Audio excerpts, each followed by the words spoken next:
Além dos militares da Marinha, da Aeronáutica e também do Exército, o Superior Tribunal Militar julga também pessoas civis. Para a gente saber um pouco mais sobre isso, como é o funcionamento desse tribunal, eu converso agora com a ministra Maria Elizabeth Rocha. Ministra, quais são as atribuições da Justiça Militar da União? A Justiça Militar, tal qual o Constituinte originário estatuiu, ela é competente para julgar os crimes militares definidos em lei e não os crimes dos militares.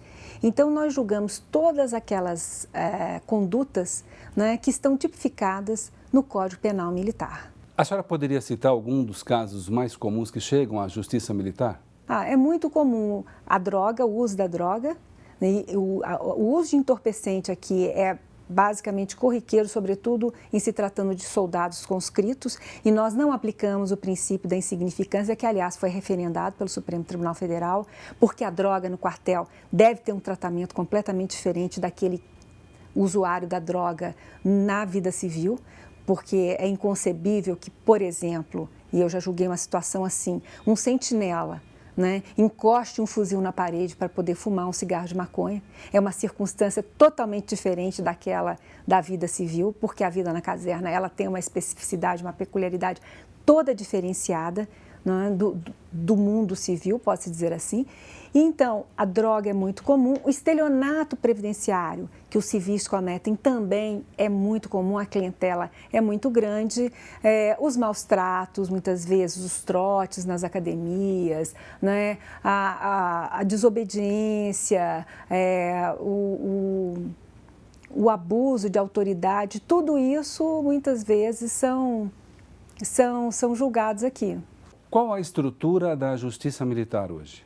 A Justiça Militar ela é composta por um órgão de cúpula, que é o Superior Tribunal Militar, e por 12 circunscrições judiciárias militares, que na sua maioria varia de 1 a 2 auditorias, isso é variável, né? As circunscrições têm auditorias, né? E normalmente pode ser mais de uma, aí depende de cada região, se o número de demandas processuais são maiores. Temos uma auditoria de correção e dentro dessa auditoria, né, funcionam os conselhos permanente e especial, onde vão ser julgados praças e vão ser julgados também oficiais, praças e soldados e civis e oficiais e os oficiais que são julgados no conselho especial. E essa estrutura, ela atende à demanda de hoje? Atende perfeitamente a demanda. Aliás, nós estamos, inclusive, pedindo, né, isso foi objeto de uma discussão numa oficina realizada ontem no Conselho Nacional de Justiça, uma ampliação de competência. Nós entendemos que nós, como justiça especializada, que detemos a expertise para poder lidar com as causas militares, temos muito mais condição de julgar as infrações penais disciplinares, que hoje são da competência da Justiça Federal Comum, porque existe uma linha muito tênue entre o crime militar e a infração militar.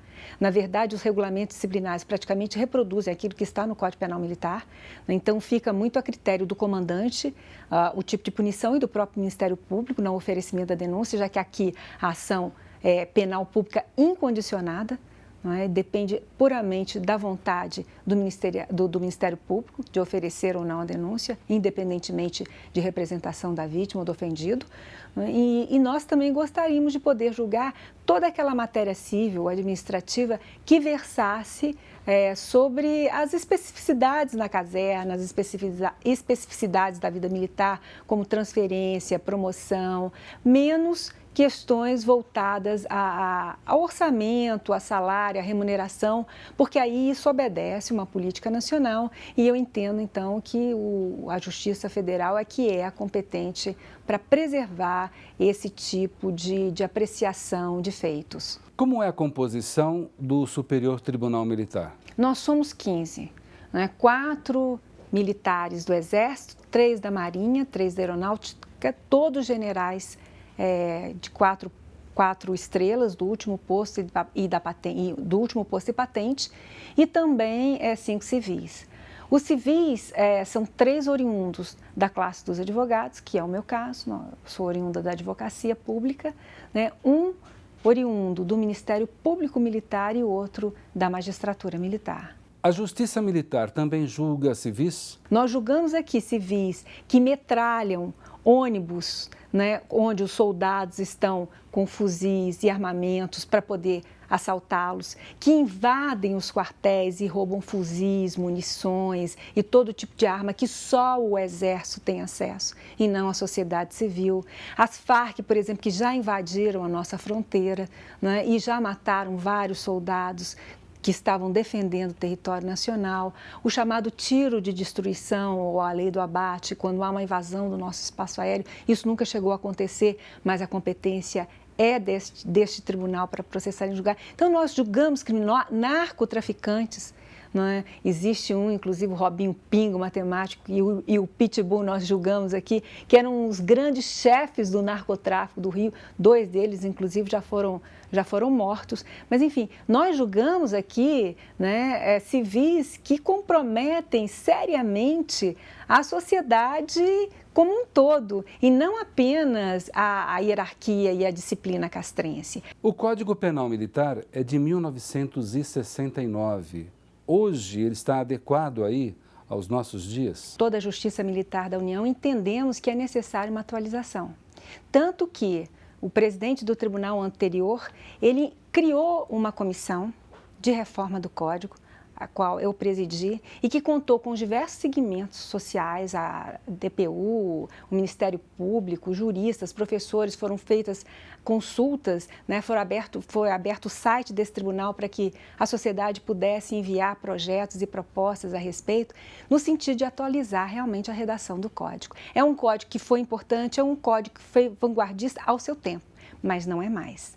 Então, nesse sentido, talvez a maior modificação que nós propusemos foi propiciar que essa justiça, além de julgar os crimes tipificados no Código, também pudesse julgar, trazer para dentro da nossa casa, né, toda a legislação penal esparsa, que foi objeto, vamos dizer assim, de uma evolução da sociedade, e para que nós também possamos nos atualizar em termos de, não só de sancionamento, mas também de apenação de conduta, porque algumas penas estão muito baixas, algumas condutas não são típicas, e como diz a melhor constituição de um Estado democrático, não há pena sem que lei anterior o define. Então, não havendo tipificação no Código Militar, não há crime militar, por exemplo, com relação aos crimes cibernéticos. Não existe, né? E eles foram tipificados recentemente. Foi a chamada Lei Carolina Dickmann, não é? E aqui eu faço um protesto veemente que quando a Emenda 45 criou o Conselho Nacional de Justiça, que é um órgão tão importante e tão representativo, não apenas para o controle externo do Poder Judiciário, mas para a sociedade brasileira como um todo, como um mecanismo, vamos dizer assim, de averiguação, né, do comportamento do servidor público num sentido amplo, porque o magistrado é um servidor público e os servidores que pertencem aos seus quadros também o são, esqueceu de dar um assento à Justiça Militar da União.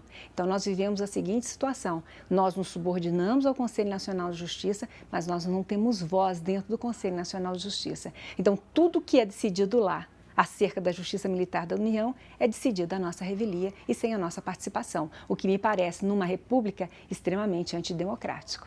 Essa defasagem, ela acaba dificultando os ministros do STM na hora dos julgamentos? Com certeza, porque nós muitas vezes temos que tomar emprestado, né, e nós evitamos fazer isso ao máximo, a lei penal comum, para que possamos usar do princípio da proporcionalidade na aplicação da pena e na realização da justiça, sendo que nós temos uma lei especial e que, inclusive, vai ao encontro do princípio da especialidade do direito. Se existe uma lei própria para julgar determinados casos, determinadas condutas, não tem sentido se aplicar uma lei genérica, uma lei comum.